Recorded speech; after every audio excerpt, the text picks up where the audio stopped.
Good morning all of you. मैं Ranjit Singh online classes में आप सभी का स्वागत करता हूँ। अपने बीएड प्रथम वर्ष के अंदर जो थर्ड पेपर है अध्ययन और शिक्षण लर्निंग और टीचिंग, इसका अध्ययन कर रहे थे। कल वाली वीडियो के अंदर अपने किशोरावस्था जो है इसकी विशेषताओं के बारे में अध्ययन किया था। किशोरावस्था क्या होती है, कितनी अवधि की होती है और इसकी क्या विशेषताएं होती हैं। तो आज भी मेरा ये टॉपिक किशोरावस्था ही है। बीएड प्रथम वर्ष है, विषय अध्ययन और शिक्षण है, प्रकरण अपना किशोरावस्था ही है। आज भी तो किशोरावस्था की विशेषताएं चल रही थी, कुछ 4-5 विशेषताएं हमने डिस्कस कर ली थी कल वाली वीडियो के अंदर। किशोरावस्था के अंदर कौन कौन सी जो विशेषताएं बच्चों के अंदर स्वाभाविक रूप से देखने को मिलती हैं। तो कुछ विशेषताएं रह गई थी कल, वो अपने आज डिस्कस करते हैं कि किशोरावस्था की और क्या क्या विशेषताएं होती हैं। उनके अंदर आज अपने डिस्कस करना है। एक को काम भावना की परिपक्वता, यह किशोरावस्था की विशेषता है, इसके बारे में अध्ययन करना है। समाज सेवा, ये भी किशोरावस्था की एक विशेषता है। समाज सेवा का भाव से किशोरावस्था में जन्मता है बच्चों के अंदर। कल्पना का बहुल्य, किशोरावस्था के अंदर बच्चों के अंदर कल्पना का बहुल्य देखने को मिलता है। उनकी कल्पना शक्ति ज़्यादा होती है, आयु पहले कल्पनाएं ज़्यादा करते हैं, यथार्थता उनके अंदर कम होती है। धार्मिक भावों का उदय किशोरावस्था के अंदर होता है बच्चों में, तो धार्मिक भाव में आते हैं और धार्मिक आयोजन जो है या धार्मिक संस्थाएं उनमें अपने काम करने की रुचि ज़्यादा किशोरावस्था के अंदर रहती है। इसके बाद स्वाभाविकता का विकास, स्वाभाविकता मतलब ओरिजिनलिटी अपने कह सकते हैं। स्वाभाविकता विकास व्यवहार के अंदर आने लगती है, सहजता आने लगती है धीरे धीरे किशोरावस्था के अंतिम चरण के अंदर।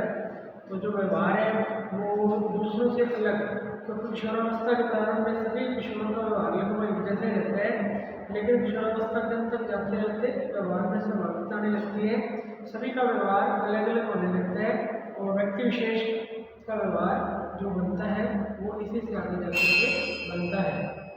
तो हमने एक एक करके डिस्कस करते हैं। पहला जो है इसमें काम भावना की परिपक्वता।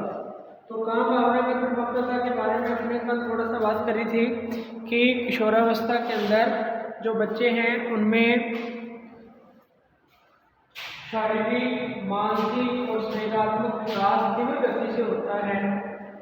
तो जब शारीरिक विकास की अपने बात करते हैं तो शारीरिक विकास के अंदर अपने बच्चों के जो लैंगिक अंग होते हैं, जिनके कारण बच्चे लैंगिक लक्षण बच्चों में उत्पन्न होते हैं, तो लैंगिक अंगों का विकास भी पूर्ण होने लगता है या लैंगिक अंग कह सकते हैं अपने परिपक्व होने लगते हैं किशोरावस्था के अंदर। जब लैंगिक अंग पूर्ण रूप से परिपक्व हो जाते हैं, उनका पूर्ण विकास हो जाता है, तो फिर जो हार्मोन है उसके अंदर लड़कों के अंदर टेस्टोस्टेरोन है, जैसे लड़कियों के अंदर प्रोजेस्टेरोन और एस्ट्रोजन हार्मोन है, इनका स्राव शुरू हो जाता है, जिसके कारण जो है द्वितीयक लैंगिक लक्षण लड़कों के और लड़कियों के अंदर उत्पन्न होने लगते हैं, जो दोनों के शरीर को भी अलग अलग प्रदर्शित करते हैं। तो जब लैंगिक अंगों का विकास हो जाता है और पुरुषों के अंदर या लड़कों के अंदर शुक्रजनन की क्रिया शुरू हो जाती है, मतलब वृषण जन्य शुक्राणुओं का निर्माण शुरू हो जाता है। और स्त्रियों या लड़कियों के अंदर किशोरावस्था के अंदर जब जाती हैं लड़कियां, उनमें लैंगिक अंग परिपक्व हो जाने के कारण उनके अंदर जो है अंडजनन की क्रिया जो है वो शुरू हो जाती है और प्रत्येक माह के अंडाणु परिपक्व होने लगता है। अब जब शुक्रजनन अंडजनन की क्रिया शुरू हो जाती है तो उसमें फिर ये जो काम भावना की परिपक्वता है ये आ जाती है। तो काम भावना की परिपक्वता का मतलब विपरीत लिंग के प्रति आकर्षित होने लगते हैं, लड़के लड़कियों की तरफ आकर्षित होने लगते हैं और लड़के लड़कों की तरफ आकर्षित होने लगती हैं। तो काम भावना की जो परिपक्वता है इसके अपने कुछ उदाहरण देख सकते हैं या कुछ लक्षण कह सकते हैं कि बच्चों में काम भावना की परिपक्वता आने लगती है, वो मेच्योर हो जाते हैं जन्म के लिए। इसके कुछ लक्षण भी बच्चों में अपने को देखने को मिलते हैं, जिससे अपने आइडिया लगा सकते हैं कि काम भावना की परिपक्वता बच्चों में हो चुकी है, तो वो जनन करने के लिए मैच्योर है, परिपक्व है।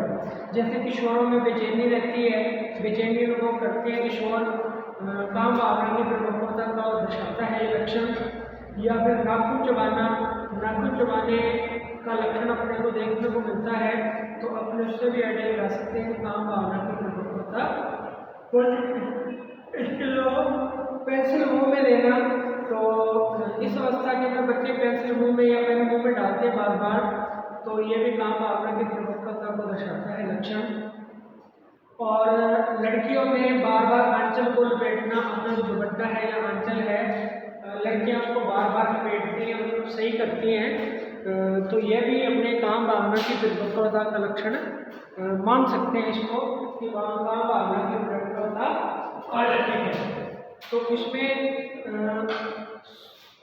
ये जो काम भावना की परिपक्वता है, इसको अपने 3 भागों में डिवाइड कर सकते हैं, या 3 इसके क्रम अपने मान सकते हैं कि बच्चों में काम भावना की परिपक्वता आ जाती है, लैंगिक रूप से मैच्योर हो जाते हैं, परिपक्व हो जाते हैं, तो उसको अपने 3 क्रम में डिवाइड कर सकते हैं। पहला है आत्म प्रेम। जब काम भावना की परिपक्वता आती है, इसमें एक विशेषता है आत्म प्रेम। आत्म प्रेम का मतलब क्या है कि समय से ज़्यादा स्नेह करना या समय के शरीर से ज़्यादा प्यार करना। तो आत्म प्रेम में भी क्या है कि लड़के जो है अपने आप को ज़्यादा संवारने के अंदर रुचि रखते हैं, अपने आप को सुंदर दिखाने की कोशिश करते हैं, नए नए कपड़े पहनने की इच्छा होती है, और बाल नए नए तरीके से कटिंग करवाने की इच्छा, चेहरे पे विभिन्न प्रकार के जो है अपने कह सकते हैं कि टूट वगैरह या कोई सौंदर्य प्रसाधन जिनको अपने बोलते हैं, उनका उपयोग करते हैं, ताकि वो सबसे श्रेष्ठ दिखे, सुंदर दिखे। तो सुंदर दिखने के लिए इस अवस्था में बच्चे सब कुछ करते हैं जो वो कर सकते हैं। तो ये आत्म प्रेम में आता है। लड़कियां भी अपने आप को सुंदर दिखाने की कोशिश करती हैं, या उनकी भी इच्छा रहती है कि वो सबसे सुंदर दिखें। इसके लिए लड़कियां भी विभिन्न प्रकार के प्रयास करती हैं। तो ये आत्म प्रेम अपने इसको कह सकते हैं। कहने का मतलब लड़के और लड़कियां समय की ओर आकर्षित होने लगते हैं किशोरावस्था के अंदर, और अपना शरीर उनको सबसे श्रेष्ठ दिखाने की जो है कोशिश में रहते हैं कि हमारा जो है शरीर, हमारी जो बॉडी है वो सबसे श्रेष्ठ दिखे, या हम सबसे सुंदर लगें। ठीक है, तो ये आत्म प्रेम अपने इसको कह सकते हैं। और लड़के और लड़कियां किशोरावस्था के अंदर वही कार्य करना पसंद करते हैं जो उनके मन को अच्छा लगता है। आत्म प्रेम का मतलब जो उनके मन को, शरीर को अच्छा लगता है, जिस कार्य को करने से उनके मन या शरीर को संतुष्टि मिलती है, वो उसी कार्य को करने की कोशिश करते हैं, या उनका उसी कार्य को करने का मन करता है। और ये भी आत्म प्रेम के अंदर अपने कह सकते हैं कि आत्म प्रेम में 2 चीज़ें होगी। एक तो समय को संवारने में या समय को सबसे अधिक सुंदर दिखाने में लगे रहते हैं। दूसरा, काम भी वही करते हैं जो उनके मन को अच्छा लगता है, दूसरों की बात कम मानते हैं, समय की बात ज़्यादा सुनते हैं। तो मतलब अपने मन या दिल की बात ज़्यादा सुनते हैं, जो उनका मन या दिल करता है वही खाते हैं, वही पीते हैं, वही पहनते हैं, दूसरों की बात कम मानते हैं। तो ये आत्म प्रेम होता है। तो किशोरावस्था के अंदर आत्म प्रेम का जो गुण है वो मुख्य रूप से झलकता है, और बच्चे समय से ज़्यादा स्नेह करने लगते हैं, और दूसरों से उनका लगाव कम होता है। परिवार से, समाज से, दोस्त मित्र मंडली से लगाव कम रखने, अपने आप से लगाव ज़्यादा रखने लगते हैं। एक तो ये है। दूसरा है समलिंगीय काम भावना। समलिंगीय काम भावना का मतलब जो है अपने साथी समूह हैं उनके प्रति भी वो आकर्षित होते हैं, ज़्यादा से ज़्यादा समय उनके साथ बिताने की कोशिश करते हैं, और अपने दिल की जो बातें वो दूसरों के साथ शेयर करने का उनका मन करता है। समलिंगीय के अंदर जैसे लड़के लड़कों के समूह में अपने दोस्तों के साथ ज़्यादा रहना पसंद करते हैं, परिवार के साथ उनका मन कम लगता है, परिवार में कम रहना पसंद करते हैं, और अपने दोस्त मित्रों के साथ उनको ज़्यादा रहना अच्छा लगता है। लड़कियां भी जो है लड़कियों के समूह में रहना पसंद करती हैं, परिवार में या अपने घर में उनका मन कम लगता है, और अपनी सहेलियों के साथ, अपने जो फ्रेंड्स हैं उनके साथ रहने का मन ज़्यादा करता है, और उनसे वो अपने मन की बातें जो है शेयर करना चाहती हैं। तो समलिंगी आकर्षण भी किशोरावस्था के अंदर देखने को मिलता है। किशोरावस्था के प्रारंभ के अंदर समलिंगी आकर्षण ज़्यादा मिलता है। लड़के लड़कों के समूह में ज़्यादा समय बिताना चाहते हैं और लड़कियां लड़कियों के समूह में ज़्यादा समय बिताना चाहती हैं और परिवार के अंदर उनका मन कम लगता है। किशोर साथ साथ कक्षा में बैठते हैं, इसका अपने उदाहरण देख सकते हैं कि लड़के जो है एक बेंच में 5-5, 6-6 लड़के बैठने की जिद कर लेते हैं, भी हमने एक ही बेंच पर बैठना है, तो साथ साथ बैठने की उनकी कोशिश होती है कि मैंने इसके साथ ही बैठना है या मैंने इसके साथ ही समूह के अंदर कक्षा में बैठने की उनकी इच्छा रहती है। और घूमने फिरने बातचीत करने में भी वो झुंड के अंदर ही अपने को दिखेंगे कि एक साथ घूमने जाना है, एक साथ जो भी खाना है सबने एक जैसे खाना है। कपड़े भी कई बार ड्रेस कोड हो जाते हैं कि हमने आज इसी कलर की ड्रेस हमने पहन के आनी है, ऐसे समलिंगी आकर्षण में हो सकता है। दूसरा है, तीसरी इसमें बात आ जाती है विषमलिंगी आकर्षण। तो काम भावना की प्रवृत्ति के अंदर तीसरा विषमलिंगी आकर्षण भी इसके अंदर अपने को देखने को मिलता है। अब विषमलिंगी आकर्षण की बात करें तो विषमलिंगी आकर्षण के अंदर ये किशोरावस्था के अपने कह सकते हैं कि अंत या अंतिम जो किशोरावस्था का भाग है, किशोरावस्था समाप्त होने वाली है जब, उस दौरान विषमलिंगी आकर्षण ज़्यादा देखने को मिलता है। मिलता किशोरावस्था के प्रारंभ में भी है लेकिन बाद में ज़्यादा मिलता है। विषमलिंगी आकर्षण के अंदर लड़के जो है वो तो लड़कियों की तरफ आकर्षित होते हैं ज़्यादा और लड़कियाँ जो है वो लड़कों की तरफ आकर्षित होती हैं ज़्यादा।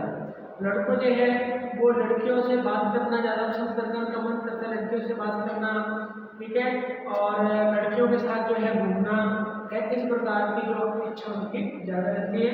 और लड़कियां जो है वो भी लड़कों के साथ बातचीत करना उनको ज़्यादा अच्छा लगता है, या लड़कों के साथ बात करना, उनके साथ घूमने की इच्छा उनकी भी ज़्यादा इस अवस्था के अंदर होती है।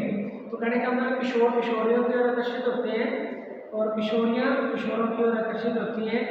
इस अवस्था के अंदर ये अपने जीवन साथी की कल्पना में मानसिक रूप से संतृप्त रहते हैं, अपने जीवन साथी की कल्पना करने लगते हैं कि जैसे मान लो किशोर ये कल्पना करते हैं कि मैं ऐसी लड़की से शादी करूंगा, वो लड़की इतनी सुंदर होगी, ऐसी होगी, ऐसे दिखेगी, ठीक है, हम यहाँ जाएंगे, हम ऐसे घूमेंगे, ऐसे शॉपिंग करेंगे, ऐसी कल्पना जो जीवन साथी के साथ वो करने लगते हैं। अपनी मतलब कल्पनाएं जो है जीवन साथी को लेकर के अपने मन में शुरू हो जाती है, विभिन्न प्रकार की कल्पनाएं बनाता है। किशोरियाँ भी कल्पनाएं बनाने लगती हैं अपने जीवन साथी से संबंधित अवस्था के अंदर। जैसे लड़कियां अपने मन में कल्पना करती हैं कि मेरा जो हस्बैंड होगा वो इतना सुंदर दिखेगा, इस प्रकार का दिखेगा, हम जो है ऐसे रहेंगे, हमारा ऐसा घर होगा, ठीक है, हम ऐसे शॉपिंग करेंगे, ऐसे घूमने जाएंगे। तो ये कल्पना जो है जीवन साथी को लेकर के ये इस अवस्था के अंदर ज़्यादा देखने को अपने को मिलती है। तो विषमलिंगी आकर्षण भी किशोरावस्था के अंदर मिलता है, समलिंगी आकर्षण भी किशोरावस्था के अंदर मिलता है और आत्म प्रेम भी किशोरावस्था के अंदर मिलता है। तो किशोरावस्था के अंदर जो काम भावना की परिपक्वता की बात करें तो ये तीनों चीजें आपको इसमें मिलती हैं, आत्म प्रेम की भावना और समलिंगी आकर्षण और विषमलिंगी आकर्षण। तो ये तीनों काम भावना की परिपक्वता के अंदर लिख सकते हैं। इसके बाद अपने बात जो दूसरा पॉइंट है अगला, समाज सेवा। किशोरावस्था के अंदर समाज सेवा जो है इसकी झलक भी अपने को ज़्यादा देखने को मिलती है।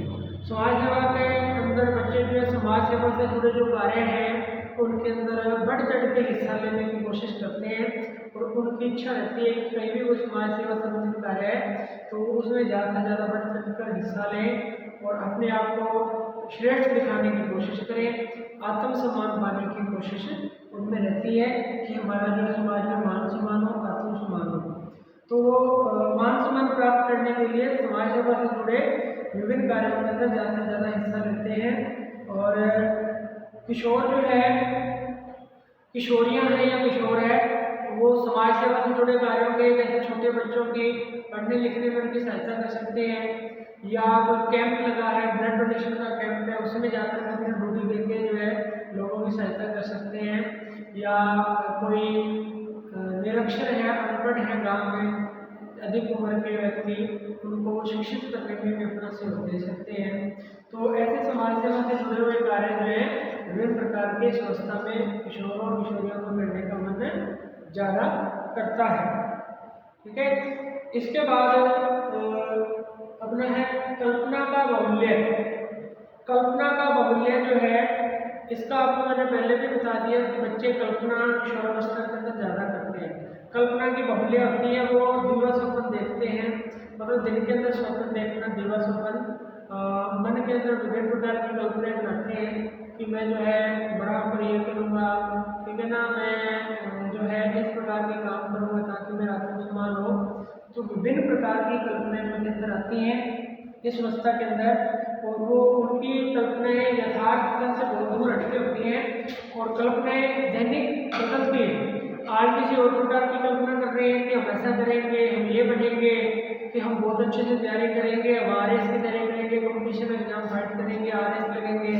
कल को जो है कल्पना बदल जाएगी, नहीं कि हमने टीचर बनना है, हम B.Ed कर रहे हैं, हम जो है B.Ed की तैयारी करेंगे, 3rd grade, 2nd grade, 1st grade teacher लगेंगे, है ना, शिक्षा अधिकारी बनेंगे। तो ऐसे रोज उनकी कल्पनाएं बदलती रहती हैं, वो दिवा स्वप्न देखते हैं। मन के अंदर चंचलता होती है, उनके अवस्था के अंदर मन चंचल है, मन में चंचलता होती है, ध्यान उनका बार बार भटकता है, परिवर्तन होता है। मूल्यों के अंदर अस्थिरता होती है, उनके जो मूल्य हैं, सामाजिक मूल्य है, धार्मिक मूल्य है ना, सांस्कृतिक, स्वेगात्मक, तो विभिन्न प्रकार के जो मूल्य हैं वो बदलते रहते हैं, उनकी स्थिरता नहीं होती व्यवहार के अंदर, मूल्यों के अंदर। और जो उनके फैसले हैं उनमें भी स्थिरता नहीं है, यथार्थता से हटके होते हैं। कल्पना जगत में डूबे रहते हैं। कल्पना जगत का मतलब कल्पनाएं होती है, यथार्थता को उसमें कोई स्थान नहीं होता। ऐसी कल्पनाएं जो पूरी नहीं हो सकती, ऐसी कल्पना जिसको पूरा नहीं कर पाते, ऐसी कल्पनाएं करने की कोशिश बार बार करते हैं। कल्पनात्मक महलों की दुनिया में स्वप्न देखने प्रारंभ कर देते हैं। कल्पनात्मक महल, कल्पना के महल बनाना, उनमें रहना, तो ये यथार्थ से बहुत हटके है। इस प्रकार की जो विशेषता है बच्चों में इस अवस्था के अंदर अपने को देखने को मिलती है। दिवा स्वप्न की अवस्था भी कह सकते हैं अपने इस अवस्था को, किशोरावस्था को दिवा स्वप्न की अवस्था भी कहते हैं, क्योंकि दिन के अंदर बच्चे स्वप्न देखते हैं, बड़े बड़े ख्वाब देखते हैं और बाद में उनको भूल जाते हैं। सुबह कल्पना करते हैं, स्वप्न देखते हैं, शाम को भूल जाते हैं, तो इसको दिवा स्वप्न रूप में कह सकते हैं। इस किशोरावस्था के अंदर सौंदर्यात्मक व भावनात्मक मूल्यों का विकास होता है। जब बच्चे ये ऐसी कल्पना बार बार करते हैं, दिवा स्वप्न देखते हैं, तो बच्चों में सौंदर्यात्मक और भावनात्मक मूल्यों का विकास होने लगता है, धीरे धीरे विकसित होने लगते हैं। ठीक है, जैसे कवि, कलाकार, नाटककार, उपन्यासकार, चित्रकार, संगीतकार आदि के व्यक्तित्व में डालने में बच्चे की सहायता करते हैं। जब बच्चों में सौंदर्यात्मक और विकासात्मक मूल्य विकसित होने लगेंगे, कल्पना का बाहुल्य होने के कारण, दिवा स्वप्न देखने के कारण, मन में चंचलता होने के कारण, तो वो भी धीरे धीरे बच्चों के अंदर भावनात्मक मूल्य, सौंदर्यात्मक मूल्य विकसित होंगे और बच्चे जो है विभिन्न दिशाओं में जो है आगे बढ़ेंगे। जैसे कलाकार हो गया, नाटककार हो गया, उपन्यासकार, चित्रकार, संगीतकार आदि का व्यक्तित्व इसी प्रकार के मूल्यों से कहने का मतलब विकसित होकर के बच्चा जो है उस दिशा में आगे बढ़ता है। इसके बाद है अपने पास धार्मिक भावों का उदय।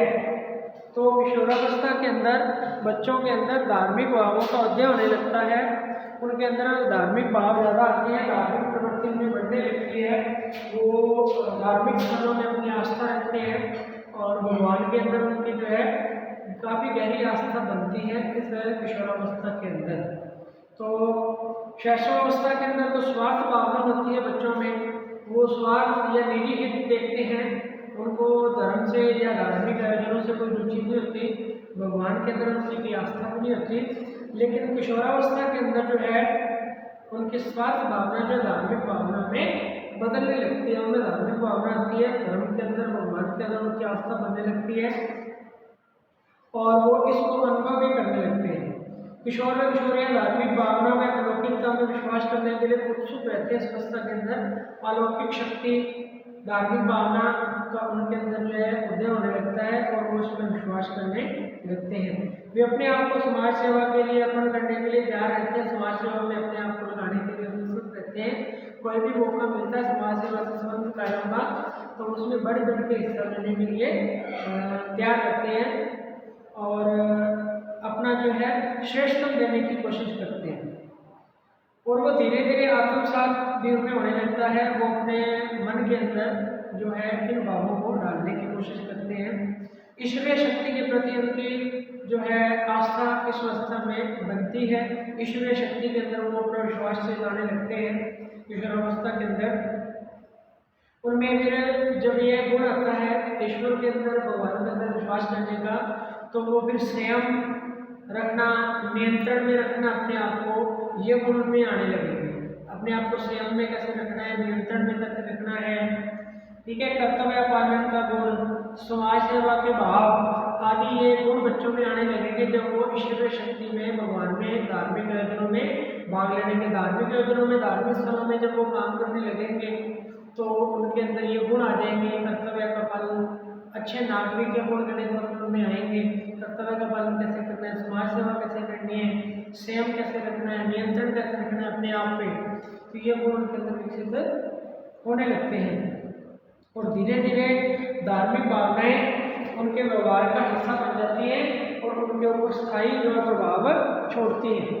उनके व्यवहार का हिस्सा बनकर स्थायी भावों के अंदर प्रभाव, उनके अंदर धार्मिक भावनाएं छोड़ देती हैं।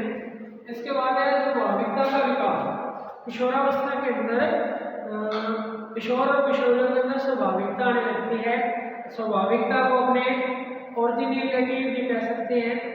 स्वाभाविकता का मतलब पहले किशोर प्रारंभिक अवस्था में सभी किशोर किशोरियों में लगभग स्वाभाविक जैसा ही है, होता है, एक जैसे लक्षण दिखाते हैं, वो प्रदर्शित करते हैं। लेकिन किशोरावस्था के अंत तक आते आते जो है सभी का व्यवहार बदलने लगता है। सभी का व्यवहार एक दूसरे से भिन्न भिन्न और विशेष दिखाई देने लगता है।